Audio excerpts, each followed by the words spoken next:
And with that, we can't talk about knowledge and power in national and Nigerian Army Resource Center without thinking of those who are leading, especially now.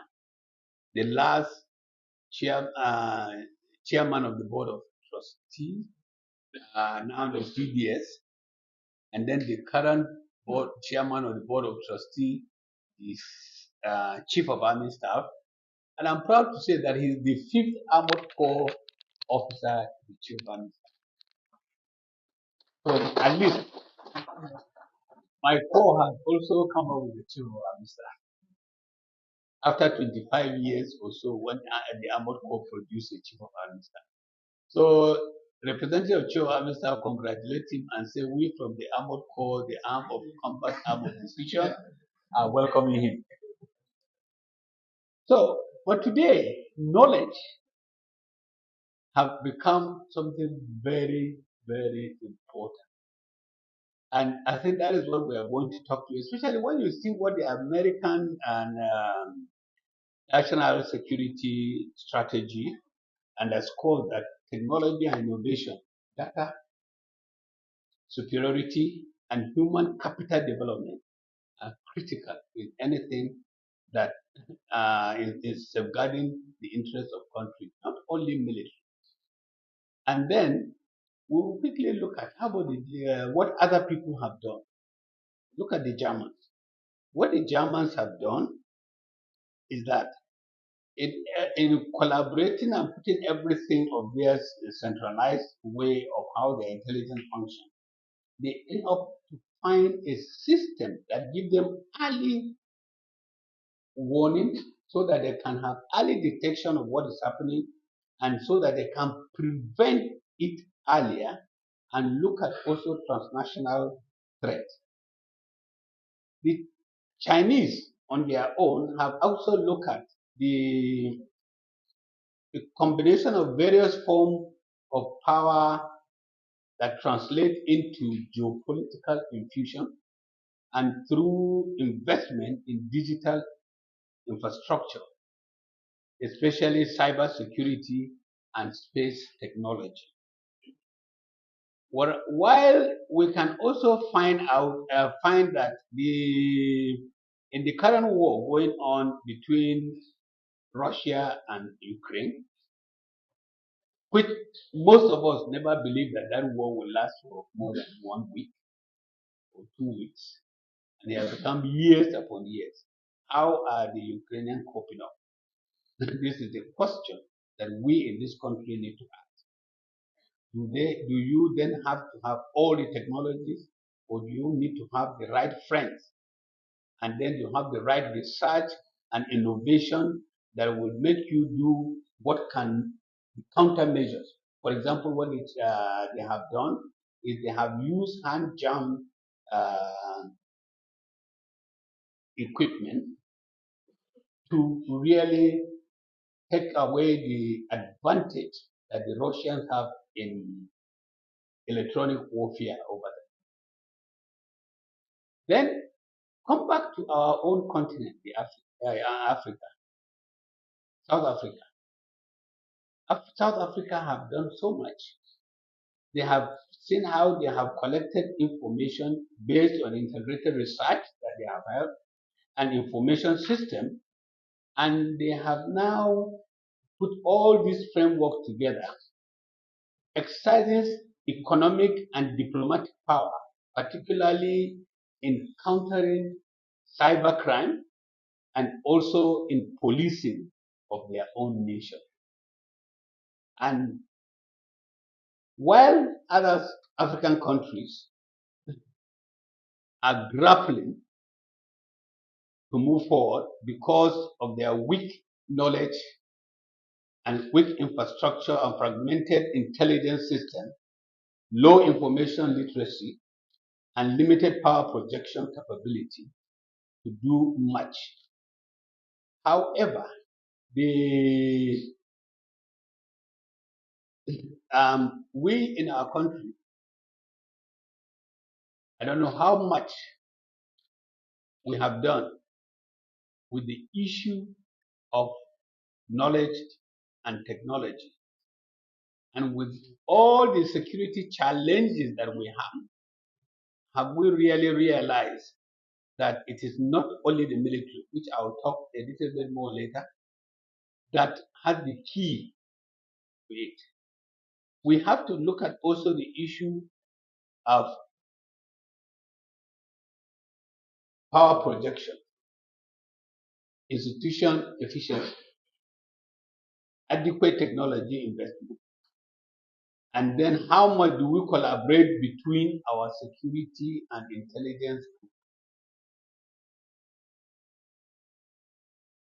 Our future lies not in how much we expand our military, but it expands on how much our military plus our security, our intelligence, and our technological drive can help us to leverage knowledge and power to strengthen our national security architecture. As long as we have not done that, we will continue to face some of the challenges that we have, which I have mentioned. So with this, let me go back as an old CI in Staff College. The aim. The aim of this, my presentation, is to explore the complex relationship between knowledge, power, and national security in the 21st century, focusing on Nigeria with a view of making some recommendation. How am I going to cover it? The scope, the typical scope of conceptual clarification, the role of knowledge and national security, the power dynamics in the 21st century, the national security challenges in Nigeria, the knowledge-driven and power-based solution, which I think, and from what I have read and gathered, and what I have experienced, this center is very famous for knowledge-driven and power-based solution. And then we talk about the way forward. So let me start with the concept and the clarification, because there are some three words that we really have to look at them.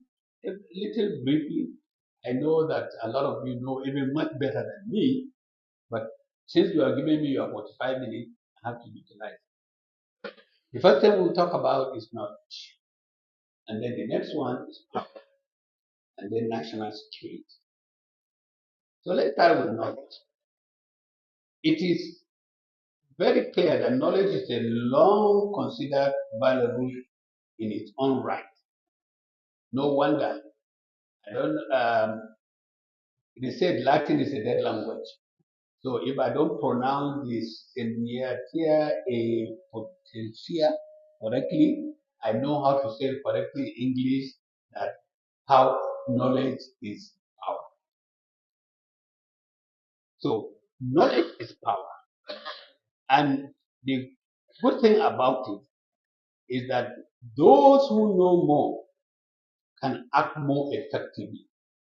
Those who know more can act more effectively.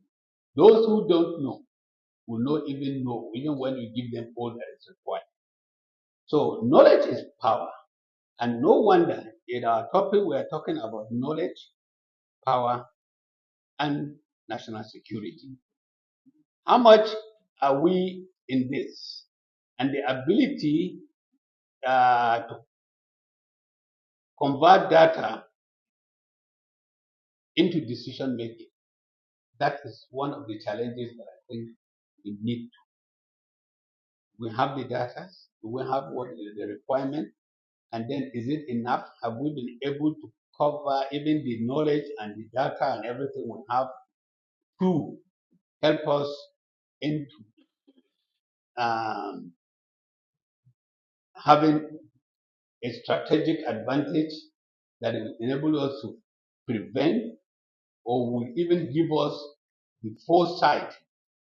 Like one of the institutions I attended, they said that the aim is to make us see beyond the curve. And we have enough data that can predict what is beyond the calm that we are in.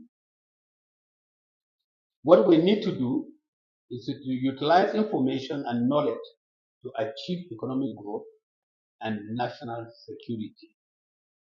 In these days of we are, if you don't have the resources, you may have the knowledge, but you also need the resources. So how do we keep the balance of this, and how do we utilize them for our national security? The thing that is quite very important. Having talked a little bit about knowledge, let me go into power. Power is the ability to influence and control or shape outcome of individual groups and state systems. That is, you'll be able to shape it. And in contemporary global order, power is multidimensional. That means it extends beyond traditional military might to encompass economic strength, technological superiority, diplomatic influence, and cultural attraction.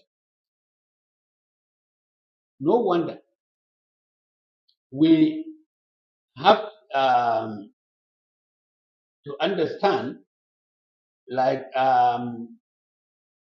McNamara stated about the issue of power, and many people believe that the military might is very important. They also believe that you need hard power to solve your problem. And I'm not surprised that there are a lot of us who have that school of thought.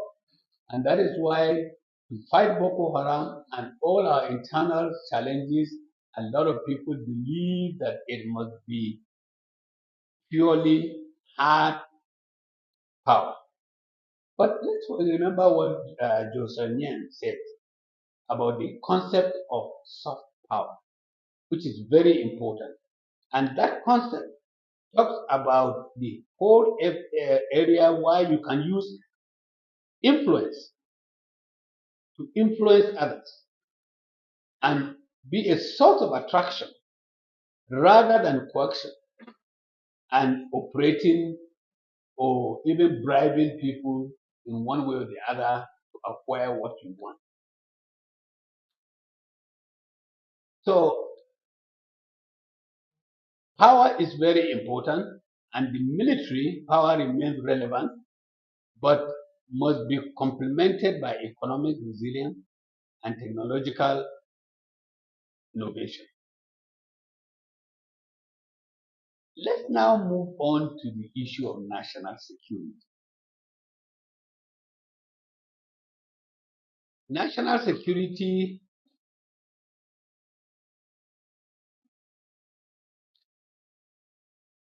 has been branded from purely military defense and in holistic concept. But if we remember what McNamara stated, is that national security is not military hardware. It is development. And if without development, there can't be security, and vice versa. So again, I have read in so many areas where people keep hammering on issue of hard power, of issue of the military. And a lot of you here, my colleagues, who have served in the Northeast, and those who have served in other parts of Nigeria, and those who have operated in other parts of Africa and the world, will know that you can have the strongest, well-equipped military, but in the world we are in today, you can't position your military in every nook and corner. You have to use them where they are effective and where they can show presence and change things. And the game changer is intelligence.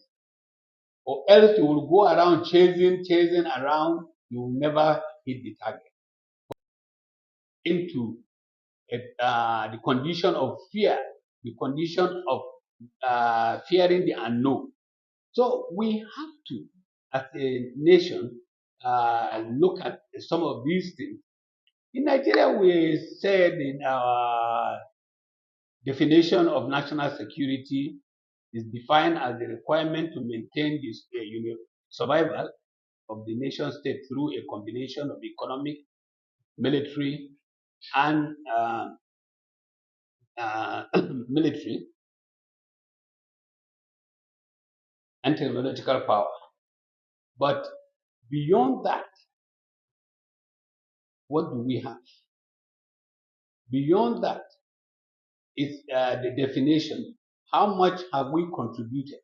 How much have we utilized um, the public awareness, the utilization of the economic, and the utilization of the technological and the political powers that we have to show the will to do what needs to be done?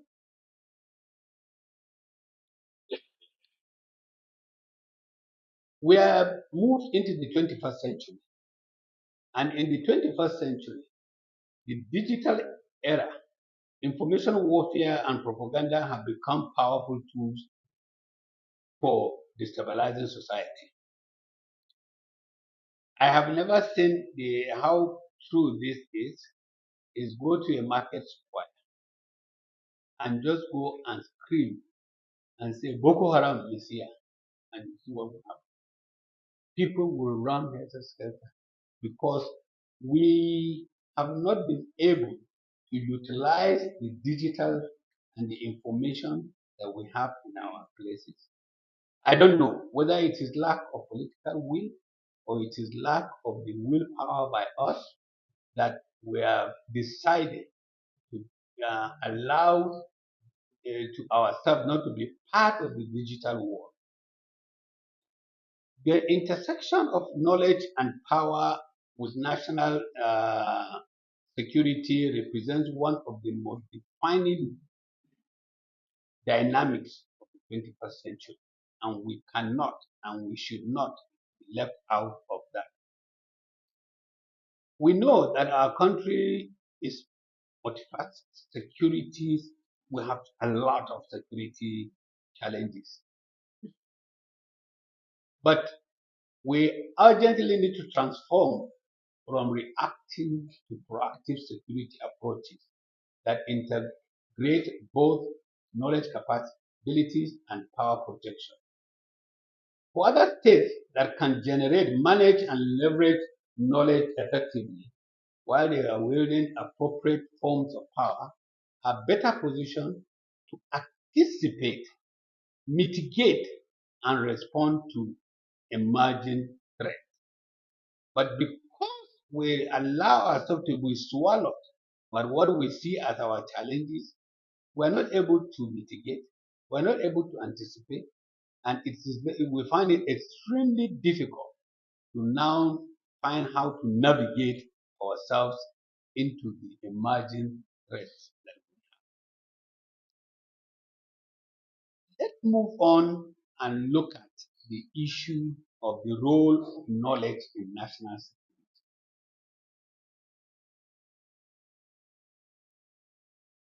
Human capacity dimension, and I'm happy that the DG in his welcoming remarks sort of the number of capacity that this center is building. I'm even more interested and more pleased to hear that now that I know, I want to improve my Yoruba, so I will apply to come and be one of your students so that I will know how to say dear, dear. Oh. But it's a good thing that we are starting. Let me tell you a story. Well, we're young people, and every young person has a past. As young officers, we went for advanced armor course in Fort Knox, Kentucky, in the 70s. And having been reading and everything, one weekend we say, no, we are tired of the base. We go to Louisville. That is the biggest town very close in Kentucky. and well, let's go at least go and shake it up. So we went, we saw light. So we said, oh boy, let's enter. That's a nightclub. So we went in. We went into the nightclub. We looked around and something very strange happened. And I told my colleague, I said, oh boy, there was no language. He doesn't understand Hausa. I don't understand his language. So I wanted to draw his attention that we're in the wrong place. But how do I say it? Here we are, he has ordered a Budweiser. I have ordered a Coke because I've never taken alcohol in my life. So when I turn and I said, oh boy, next time look back. He look at it and he saw two men kissing. And you know what I mean? We now found we're in the wrongest place on earth. So you see, this capacity, don't underrate what you are doing. If there was a way I could speak very easily and he understands Hausa or understand his language or a common language that both of us Nigerians understood, I would have told him much quicker and we would have got there even earlier than we did. We never drank our Coke or Budweiser, but we paid for it and walked out. So modern national security, as we said, depends on timely, accurate, and actionable intelligence derived from human intelligence. You either get it from human intelligence, it's either from signal intelligence, or open source intelligence. There's a lot in these days of technology, a lot, especially social media. You can acquire so much and you can see a lot of things, even though there are some of them are negative and some of them are intended to drive the wrong message.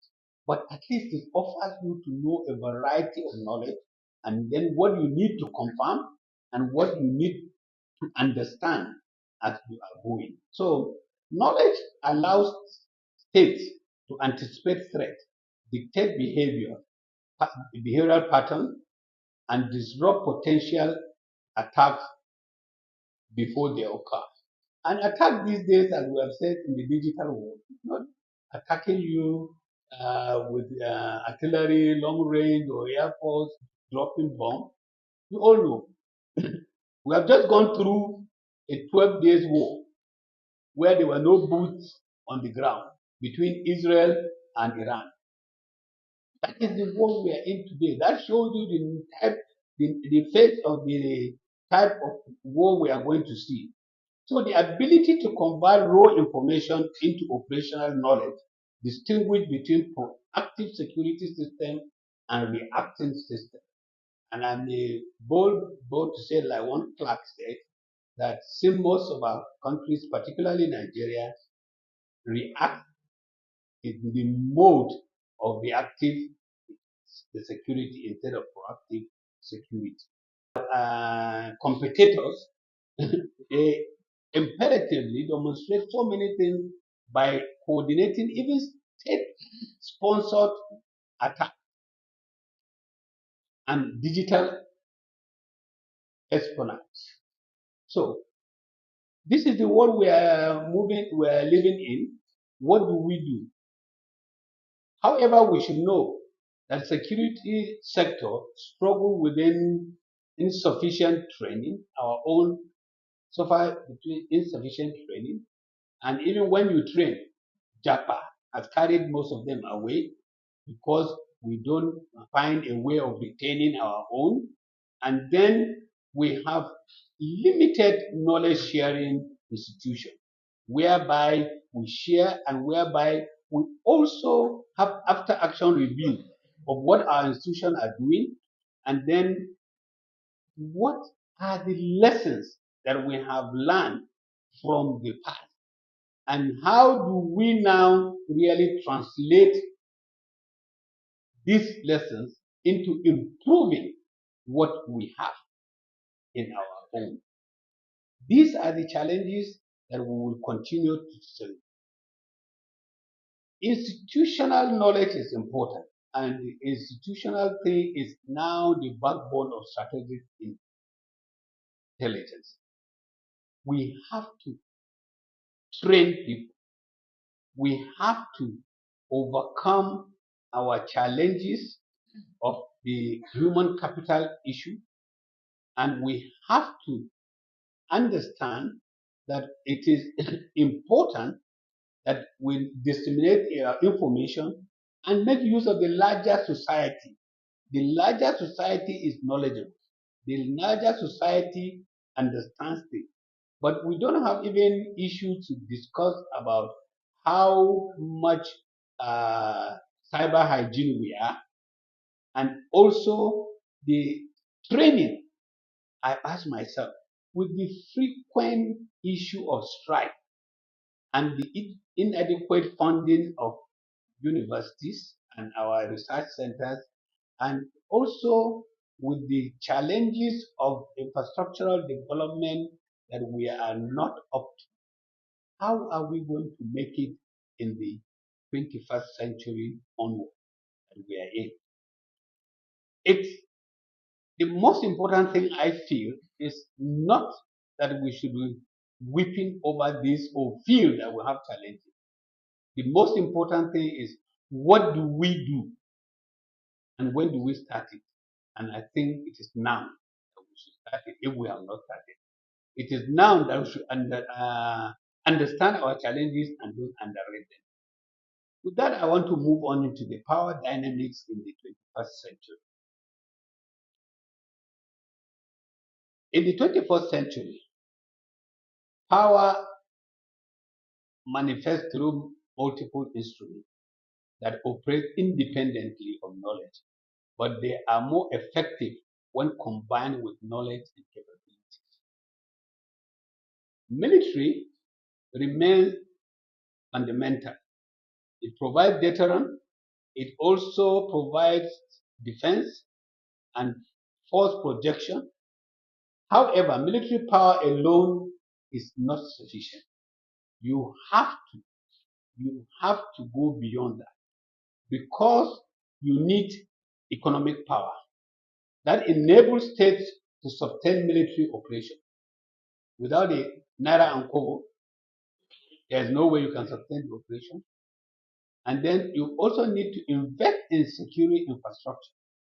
You need to invest also in the way you cooperate and impose costs on your uh, challengers, adversities, or whatever you call them. You have to. And that's why economic power is also very important.